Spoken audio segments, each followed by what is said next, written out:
Hello दोस्तों, नमस्कार। स्वागत है आप सभी का मेरे चैनल शिव भरोसे सिंह में। दोस्तों, आज की वीडियो में हम यूरोप में राष्ट्रवाद का उदय, the rise of nationalism in Europe part 4 का अध्ययन करेंगे, जिसके अंतर्गत इटली और जर्मनी का निर्माण यानी इटली और जर्मनी का एकीकरण किस प्रकार से होता है, इसको समझेंगे। आज की वीडियो आप सभी के लिए बहुत महत्वपूर्ण सिद्ध होने वाली है, क्योंकि इससे जुड़े हुए प्रश्न परीक्षाओं में अक्सर पूछे जाते हैं। तो चलिए प्रारंभ करते हैं आज के वीडियो को। जर्मनी और इटली का निर्माण। जर्मनी और इटली का निर्माण किस प्रकार से होता है, आज के वीडियो में ये सबसे महत्वपूर्ण हमारा टॉपिक है, जिससे जुड़े प्रश्न निरंतर पूछे जाते हैं। पहला बिंदु के रूप में हम देखते हैं, जर्मनी क्या सेना राष्ट्र का निर्माता हो सकती है। अब यहाँ पर जिस प्रकार से ये लिखा गया है, क्या सेना राष्ट्र का निर्माता हो सकती है, तो इसको थोड़ा सा समझ लीजिए। दुनिया में जितने भी राष्ट्र स्वतंत्र होते हैं, उसमें क्रांतिकारियों की भूमिका बहुत महत्वपूर्ण होती है, लेकिन जर्मनी का जो एकीकरण हुआ उसमें सेना की भूमिका बहुत महत्वपूर्ण है। इसलिए यहाँ पर जो बिंदु के तौर पे लिखा गया है, क्या सेना राष्ट्र का निर्माता हो सकती है।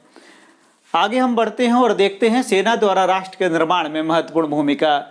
जर्मनी का जो एकीकरण होता है उसमें सेना की महत्वपूर्ण भूमिका होती है, आप सभी को इसे ध्यान रखना है।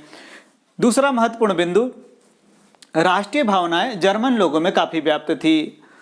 जो जर्मन के लोग थे उनके अंदर राष्ट्रवाद की भावनाएं बहुत व्यापक थी। हम निरंतर पढ़ते आ रहे हैं कि जो मध्यम वर्गीय वर्ग था, जो उदारवादी वर्ग था, वो राष्ट्रवादी वर्ग था, और इसके द्वारा निरंतर जो है यूरोप के अंदर क्रांतियां की जा रही थी, जिसका परिणाम था कि यूरोप पर इसका व्यापक असर हो रहा था। तीसरा महत्वपूर्ण बिंदु देखते हैं यहाँ पर कि 1848 में जर्मन महासंघ के विभिन्न इलाकों को जोड़कर एक निर्वाचित संसद द्वारा शासित राष्ट्र बनाने का प्रयास किया गया था। ये प्रयास तो किया गया था, देखिए ये प्रयास सफल नहीं हुआ। ये प्रयास क्यों सफल नहीं हुआ, इसको यहाँ पर समझते हैं। राष्ट्र राज्य बनाने का यह उदारवादी पहल बड़े राजशाही और फौज की ताकत ने मिलकर दबा दी। जो उदारवादी राष्ट्रवादी थे, जिस प्रकार से वो राष्ट्र राज्य का निर्माण करना चाहते थे, उसे जो बड़े राजशाही थे और फौज की ताकत ने मिलकर यहाँ दबा दी थी। इसलिए जो है उदारवादी इसमें सफल नहीं हुए। अगले बिंदु की तरफ चलते हैं। प्रशा द्वारा राष्ट्रीय एकीकरण के आंदोलन का नेतृत्व। धीरे धीरे ये आंदोलन जो है प्रशा के हाथ में आ गया, और जब प्रशा के हाथ में आंदोलन आ गया तो किस प्रकार की गतिविधियां संचालित हुई, इसको यहाँ पर समझते हैं। राष्ट्रीय एकीकरण का जनक प्रशा के प्रमुख मंत्री ओटोमान बिस्मार्क था। यानी जब भी आपको पूछा जाए कि जर्मनी के एकीकरण में सबसे महत्वपूर्ण भूमिका किसकी रही है, तो यहाँ पर जो नाम है ओटोमान बिस्मार्क था। अब ओटोमान बिस्मार्क के विषय में भी हम आगे समझेंगे, जिसने प्रशा की सेना और नौकरशाही की मदद ली। ओटोमान बिस्मार्क ने प्रशा की सेना और नौकरशाही की मदद ली, जिसके कारण से जो जर्मनी का राष्ट्रीय एकीकरण है वो संभव हो पाया। अगले बिंदु की तरफ चलते हैं कि प्रशा द्वारा ऑस्ट्रिया, डेनमार्क और फ्रांस से 3 युद्धों में जीत के साथ जर्मनी के एकीकरण की प्रक्रिया पूरी होना। प्रशा की सेना द्वारा जब ऑस्ट्रिया को, डेनमार्क को और फ्रांस से 3 युद्ध लड़े गए और उसमें जब जीत हासिल करती है, इसके साथ ही जो है जो जर्मनी का एकीकरण है उसकी प्रक्रिया पूर्ण होती है। अगला बिंदु हम यहाँ पर देखते हैं कि जर्मनी 1871 में वर्साय में हुए समारोह में प्रशा के राजा विलियम प्रथम को जर्मनी का सम्राट घोषित कर दिया जाता है। यानी जब भी आपसे ये पूछा जाए कि 1871 में वर्साय में हुए समारोह में किसको राजा घोषित किया जाता है, तो विलियम प्रथम को जर्मनी का सम्राट घोषित किया जाता है। अगले बिंदु की तरफ बढ़ते हैं कि जर्मनी के एकीकरण की जो प्रक्रिया चल रही थी उसमें किस प्रकार से महत्वपूर्ण तथ्य जो शामिल होते चले जा रहे थे और किस प्रकार से उस प्रक्रियाओं का निर्माण होता चला जा रहा था।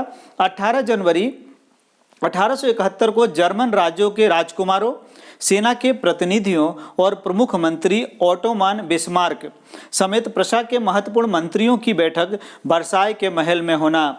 इसलिए जो है ओटोमान बिस्मार्क का जो है यहाँ बहुत महत्वपूर्ण योगदान है, और ये एक बहुत ही महत्वपूर्ण घटना सिद्ध होती है। और इसका परिणाम क्या निकलता है हम आगे देखते हैं कि सभा ने प्रशा के काइजर विलियम के नेतृत्व में नए जर्मन साम्राज्य की घोषणा की। यानी जर्मनी का एकीकरण हो गया, और जब जर्मनी का एकीकरण हो गया तो वहाँ काइजर विलियम को जो है जर्मन साम्राज्य का सम्राट घोषित कर दिया जाता है। यानी प्रशा के काइजर विलियम जो है इसका पूरा नेतृत्व संभालते हैं। इस प्रकार से जर्मनी का एकीकरण हो जाता है।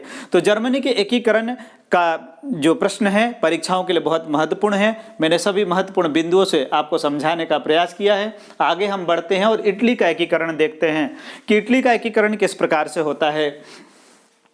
तो पहला यहाँ महत्वपूर्ण बिंदु है कि इटली का अनेक वंशानुगत राज्यों तथा बहुराष्ट्रीय हैब्सबर्ग साम्राज्य में बिखरा होना।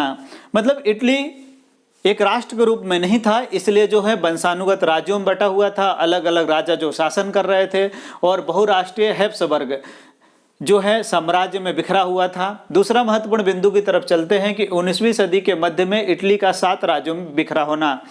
19वीं सदी जो है उसका जो मध्य का समय रहता है, उस समय भी इटली 7 राज्यों में बिखरा हुआ रहता है। अगला महत्वपूर्ण बिंदु की तरफ चलते हैं कि 1830 के दशक में ज्यूसेppe मैस्सिनी ने एक एकीकृत इतालवी गणराज्य के लिए एक सुविचारित कार्यक्रम प्रस्तुत करने की कोशिश की थी। तो जब भी आपसे परीक्षा में पूछा जाए कि भाई 1830 के दशक में किसने एक महत्वपूर्ण कदम उठाया था, तो वहाँ पर जो नाम है ज्यूसेppe मैस्सिनी, ये ज्यूसेppe मैस्सिनी जो है इटली के एकीकरण के लिए बहुत ही महत्वपूर्ण व्यक्तित्व है। अगले बिंदु की तरफ चलते हैं और यहाँ हम देखते हैं कि इटली का जब एकीकरण हो रहा था तो किस प्रकार से प्रक्रियाओं का जन्म हो रहा था। ज्यूसेppe मैस्सिनी द्वारा अपने उद्देश्यों के प्रचार के लिए यंग इटली नामक गुप्त संगठन बनाना। यानी परीक्षा में आपसे पूछा जाए कि यंग इटली नामक गुप्त संगठन का निर्माण किसने किया था, तो ये ज्यूसेppe मैस्सिनी द्वारा किया गया था। अगला बिंदु है कि इतालवी राज्यों को जोड़ने में सार्डिनिया पिडमॉन्ट के शासक विक्टर इमानुअल द्वितीय की महत्वपूर्ण भूमिका। ये विक्टर इमानुअल द्वितीय जो रहते हैं इतालवी राज्यों को जोड़ने में यानी इटली के एकीकरण में इनकी बहुत ही महत्वपूर्ण भूमिका रहती है। आगे बढ़ते हैं और कुछ महत्वपूर्ण बिंदुओं को और देखते हैं कि और ऐसा कौन सा व्यक्तित्व है जो इटली के एकीकरण में बहुत महत्वपूर्ण भूमिका निभाता है। तो इटली के प्रदेशों को एकीकृत करने वालों में काबूर की महत्वपूर्ण भूमिका। जो काबूर है उनकी एक बहुत महत्वपूर्ण भूमिका होती है जो इटली को एकीकृत करते हैं।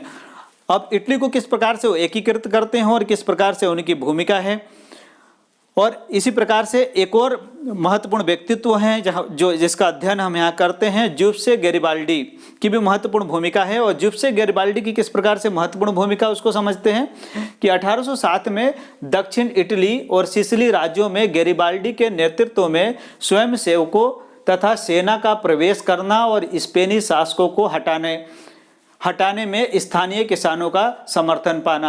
यानी हम यहाँ देखते हैं कि ज्यूसेppe गैरिबाल्डी जो हैं वो बहुत ही महत्वपूर्ण भूमिका निभाते हैं 1860 में।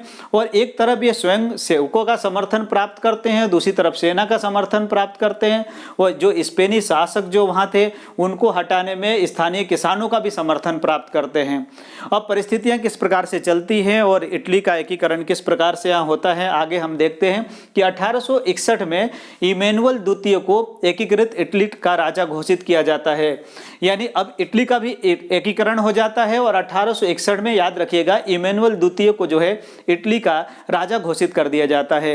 इस प्रकार से हमने देखा कि जर्मनी का एकीकरण किस प्रकार से हुआ और इटली का एकीकरण किस प्रकार से हुआ। अगले वीडियो में यूरोप में राष्ट्रवाद के उदय की और महत्वपूर्ण कौन से तथ्य बचे हुए हैं उसको हम देखेंगे। आपको मेरा वीडियो पसंद आए तो इसे लाइक शेयर और सब्सक्राइब जरूर कीजिए। आप मेरे वीडियो संबंधी जानकारी मेरे Telegram channel general knowledge and history पर जाकर देख सकते हैं और साथ ही आप मुझे फेसबुक और इंस्टाग्राम पे फॉलो कर सकते हैं। थैंक्स।